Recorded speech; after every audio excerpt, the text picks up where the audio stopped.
दिल्लीत यमुना तीरी विश्व सांस्कृतिक संमेलनाला आजपासून सुरुवात होते। या कार्यक्रमात पंतप्रधानांसह 35 लाख कलाकारांचा सहभाग असणार आहे।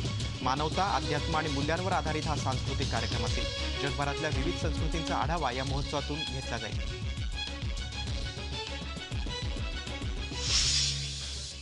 आर्ट ऑफ लिव्हिंगच्या विश्व सांस्कृतिक कार्यक्रमाचं भव्य दिव्य असं आयोजन करण्यात आलं। या कार्यक्रमासाठी तब्बल 3,40,000 स्क्वेअर फूटचं स्टेज बांधण्यात आलंय। व्यासपीठ बांधण्याची जबाबदारी प्रसिद्ध कला दिग्दर्शक नितीन देसाई यांच्यावर सोपवण्यात आली। देशाची राजधानी दिल्लीत आज वाहतुकीची मोठी समस्या निर्माण होण्याची शक्यता आहे। श्री श्री रविशंकर यांच्या आर्ट ऑफ लिव्हिंग कार्यक्रमासाठी अनेक रस्त्यांचा मार्ग वळवण्यात आलाय। तर दिल्लीत आज 20,000 लग्न असल्यानं वाहतुकीची मोठी समस्या निर्माण होऊ शकते। आपण देश सोडला नाही आणि फरार सुद्धा नाही असं स्पष्टीकरण प्रसिद्ध उद्योगपती विजय माल्या यांनी दिले। विविध बँकांचे तब्बल 9,000 कोटी रुपये बुडवणारा उद्योगपती विजय माल्याने देश सोडल्याची माहिती अटॉर्नी जनरल मुकुल रोहतगी यांनी सुप्रीम कोर्टात दिली होती। त्यानंतर पहिल्यांदाच माल्या यांनी जाहीरपणे आपली भूमिका ट्विटरमध्ये नमूद केली। भारतीय जवानांवर बलात्काराचा आरोप करणाऱ्या कन्हैया कुमारचं खरं रूप आता समोर येऊ लागलंय। कन्हैया कुमारला एका विद्यार्थिनीशी गैरवर्तन केल्याबद्दल दंड ठोठावण्यात आला होता अशी माहिती उघड झाली आहे। गेल्या वर्षी जून महिन्यात विद्यापीठाच्या आवारात उघड्यावर लघवी करणाऱ्या कन्हैया कुमारला या विद्यार्थिनीनं हटकलं होतं। विद्यापीठानं केलेल्या चौकशीत कन्हैया कुमार दोषी आढळला होता। एका युवकानं जेएनयू विद्यार्थी संघटनेचा नेता कन्हैया कुमारच्या श्रीमुखात लगावली आहे। विद्यापीठ कॅम्पस परिसरातील प्रशासकीय इमारतीमध्ये राष्ट्रभक्तीवर व्याख्यान सुरू होतं। ते ऐकण्यासाठी कन्हैया कुमार बसलेला असताना हल्लेखोर युवकानं कन्हैयाला चर्चा करण्यासाठी बाहेर येण्यास सांगितलं। चर्चा करण्यासाठी गेलेला असताना युवकानं कन्हैया कुमारला शिवीगाळ केली। त्यानंतर दोघांमध्ये बाचाबाची झाली आणि युवकानं कन्हैयाच्या कानशिलात लगावली। घर खरेदी करणाऱ्या सर्वसामान्य ग्राहकांना दिलासा देणारं बांधकाम विधेयक राज्यसभेत मंजूर झालंय। त्यामुळे ग्राहकांच्या फसवणुकीला आळा बसणार आहे। विधेयकानुसार प्रत्येक राज्यात बांधकाम क्षेत्र नियामक प्राधिकरणाची स्थापना केली जाणार आहे। ग्राहकांना या प्राधिकरणाकडे तक्रार करता येईल। याखेरीज घरांचे व्यवहार हे बिल्टअप किंवा सुपर बिल्टअप क्षेत्रफळावर करण्यासही या विधेयकात चाप लावण्यात आलाय। इशरत जहां एन्काउंटर प्रकरणी भाजप खासदार आणि मुंबईचे माजी पोलीस आयुक्त सत्यपाल सिंह यांनी लोकसभेत मोठा गौप्यस्फोट केलाय।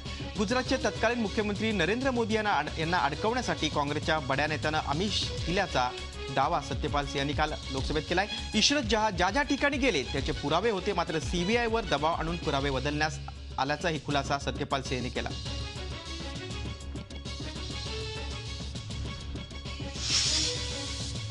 पाकिस्ताननं मुंबई हल्ल्यातील साक्षीदारांना पाकिस्तानला साक्ष देण्यासाठी बोलावण्याची परवानगी मागितल्यास त्यावर विचार करू असं केंद्र सरकारनं म्हटलंय। पाकिस्ताननं 24 साक्षीदारांना पाकिस्तानमधील न्यायालयात साक्षीसाठी पाठवण्याची विनंती केली होती।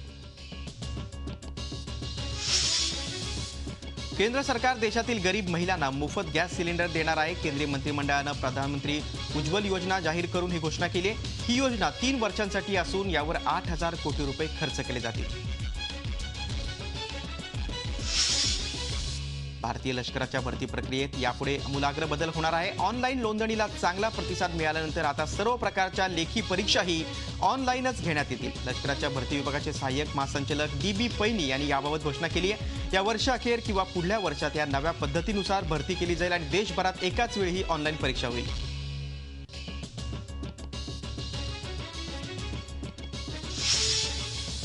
मुंबईतल्या अंधेरी पश्चिम इथल्या RTO कार्यालयासमोर एक रिक्षा पेटवण्यात आली आहे। गुरुवारी रात्री 9च्या सुमारास ही घटना घडली। या जाळपोळीमागे मनसे कार्यकर्ते असल्याचं बोललं जात आहे। नवीन रिक्षा परवाना वाटपात परप्रांतीयांचं हित जपलं जात असल्याचा आरोप राज ठाकरे यांनी मनसेच्या वर्धापन दिन मेळाव्यात केला होता। त्यामुळे नव्या परवान्यासह रस्त्यावर येणाऱ्या नवीन रिक्षा जाळून टाकण्याचे आदेश राज ठाकरेंनी दिले होते। याच आदेशाची अंमलबजावणी सुरू झाल्याचं अंधेरीतल्या घटनेतून समोर येते। भाजपचे आमदार योगेश सागर यांच्या कांदिवलीतल्या कार्यालयावर मनसेच्या कार्यकर्त्यांनी दगडफेक केली। राज ठाकरेंवर योगेश सागर यांनी टीका केली होती। राज ठाकरे स्वतः काही करत नाहीत, त्यांनी स्वतः रस्त्यावर येऊन रिक्षा जाळून टाकावी असं आव्हान योगेश सागर यांनी दिलं होतं। त्यानंतर मनसेच्या कार्यकर्त्यांनी योगेश सागर यांच्या कार्यालयाबाहेरचं पोस्टर देखील फाडून टाकलं। दुष्काळाच्या चर्चेवर शिवसेनेनं अघोषित बहिष्कार टाकल्याचं दिसतंय। अध्यक्षांनी नाव पुकारून देखील शिवसेनेनं चर्चेवर बोलायला नकार दिला। शिवसेना कार्याध्यक्ष उद्धव ठाकरेंनी नुकतीच मुख्यमंत्र्यांची भेट घेतली होती। त्यानंतर सरकारविरोधात बोलू नका असे आदेश उद्धव ठाकरेंनी आमदारांना दिल्याची माहिती सूत्रांनी दिली।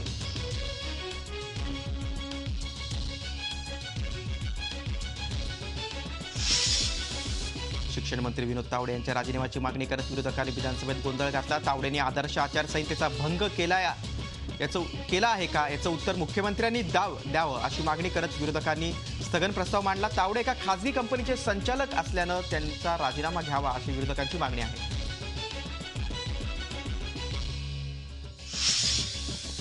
दुष्काळावरील चर्चेच्या वेळी माजी उपमुख्यमंत्री अजित पवार यांनी सरकारवर जोरदार हल्लाबोल केला. दुष्काळाबद्दल सरकार गंभीर नाही, त्यामुळे चर्चेला कोणीही जबाबदार मंत्री उपस्थित नाही. अशा वेळी आम्ही विधानसभेत कशासाठी बोलायचं असा संतप्त सवाल अजित पवार यांनी केला. दादांच्या या वक्तव्यामुळे मुख्यमंत्री आणि एकनाथ खडसेंना बैठक सोडून सभागृहात धाव घ्यावी लागली. आदिवासींच्या कोट्यातून धनगरांना आरक्षण देता येणार नाही असं काल विधानसभेत आदिवासी विकास मंत्री विष्णू सावरा यांनी स्पष्ट केलं. विधान परिषदेचे विरोधी पक्षनेते धनंजय मुंडे यांनी विधान परिषदेमध्ये हा मुद्दा उपस्थित करताना सरकारला चांगलंच धारेवर धरलं. निवडणुकीनंतर महिन्याभरात आरक्षण देऊ असं आश्वासन धनगरांना दिलं होतं, मात्र हे आश्वासन सरकारनं पाळलं नाही असा आरोप केला. आरक्षणाचा प्रश्न मार्गी लागत नसल्यामुळे धनगर समाजानं आक्रमक पवित्रा घेतला. मुंबईतल्या आझाद मैदानात धनगर समाजाच्या वतीनं भंडारा उधळ आंदोलन करून सरकार विरोधात रोष व्यक्त केला गेला. लवकरात लवकर आरक्षणाचा प्रश्न सरकारनं मार्गी लावावा, अन्यथा रस्त्यावर सरकार विरोधात तीव्र आंदोलन छेडण्याचा इशारा धनगर समाजाच्या नेत्यांनी दिला. डंपर व्यावसायिकांचं गेले 7 दिवस सुरू असलेलं आंदोलन अखेर मागे घेण्यात आलंय. काँग्रेसचे नेते नारायण राणे यांनी आंदोलन मागे घेण्याची घोषणा केली. नारायण राणे आणि विधानसभेचे विरोधी पक्षनेते राधाकृष्ण विखे पाटील यांनी मुख्यमंत्री देवेंद्र फडणवीस आणि महसूल मंत्री एकनाथ खडसे यांची भेट घेतली. यावेळी झालेली चर्चा यशस्वी झाल्यानंतर हे आंदोलन मागे घेण्यात आलं.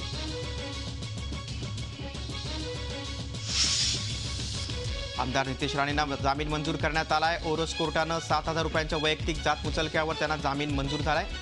नितेश राणेंसह त्यांच्या 38 कार्यकर्त्यांनाही 7,000 रुपयांच्या वैयक्तिक जात मुचलक्यावर जामीन मंजूर करण्यात आला.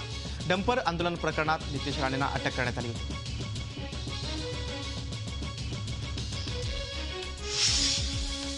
जळगाव महानगरपालिकेच्या महापौरपदी माजी मंत्री सुरेश जैन प्रणित खानदेश विकास आघाडीचे नितीन लड्डा हे विजयी झालेत. उपमहापौरपदी मनसेचे ललित कोल्हे विजयी झालेत. लड्डा यांनी भाजपच्या ज्योती चव्हाण यांचा पराभव केला. लड्डा यांना 75 पैकी 58 मतं पडली तर चव्हाण यांना 17 मतं मिळाली. मनसे अध्यक्ष राज ठाकरे यांच्या हस्ते विक्रोळी पूर्व इथल्या टागोर नगर आणि कन्नमवार नगरमधील पक्षाच्या जनसंपर्क कार्यालयाचं उद्घाटन झालं. यावेळी राज ठाकरे यांच्याशी संवाद साधण्यासाठी कार्यकर्त्यांनी आणि त्यांना नागरिकांनी मोठी गर्दी केली होती. शिक्षण मंत्री विनोद तावडे यांच्या राजीनाम्याच्या मागणीसाठी युथ काँग्रेसच्या कार्यकर्त्यांनी सीएसटी इथल्या राजीव गांधी भवन इथं आंदोलन केलं. यावेळी आंदोलकांनी तावडे यांचं पोस्टर जाळलं. पोलिसांनी यावेळी आक्रमक आंदोलकांना ताब्यात घेतलं. कळवा मुंब्र्यातील पाणी समस्येच्या विरोधात राष्ट्रवादी काँग्रेसचे आमदार जितेंद्र आव्हाड यांनी महापे इथल्या MIDCच्या कार्यालयावर मोर्चा काढला. या मोर्चात हजारो नागरिक सहभागी झाले होते. मोर्चा MIDCच्या गेटवर अडवताच मोर्चेकरांनी डोक्यावरील मडके फोडून निषेध व्यक्त केला. बारामतीत पिण्याच्या पाण्यासाठी महायुतीच्या वतीनं निषेध मोर्चा काढण्यात आला. शहरात पिण्याच्या पाण्याचा प्रश्न बिकट झालेला असताना नगरपालिकेकडून पुरेसं लक्ष दिलं जात नसल्याचा आरोप आंदोलकांनी केला. यावेळी महिलांनी नगरपालिकेसमोर मटका फोडून निषेध केला.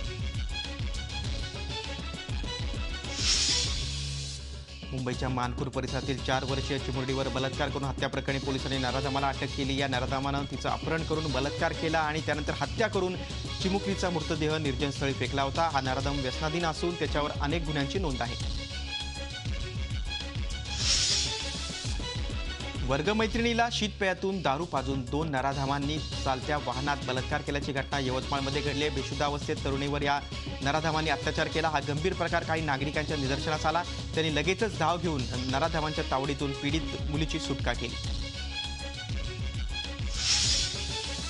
मॉर्निंग वॉकसाठी गेलेल्या वृद्ध महिलेच्या गळ्यातील 2 तोळ्यांचं मंगळसूत्र अज्ञात चोरट्यांनी खेचून पोबारा केल्याची घटना टिटवाळा इथं घडली. यावेळी या चोरट्यांना प्रतिकार करणाऱ्या त्यांच्या वृद्ध पतीला सोनसाखळी चोरट्यांनी मारहाण केली. या प्रकरणी टिटवाळा पोलिसांनी घटना घडल्यानंतर 4 ते 5 तासानंतर गुन्हा दाखल केला.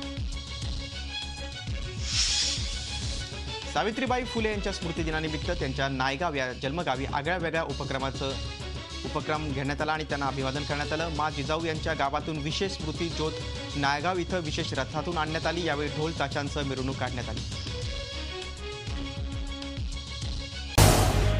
झी 24 तास रहा एक पाऊल पुढे.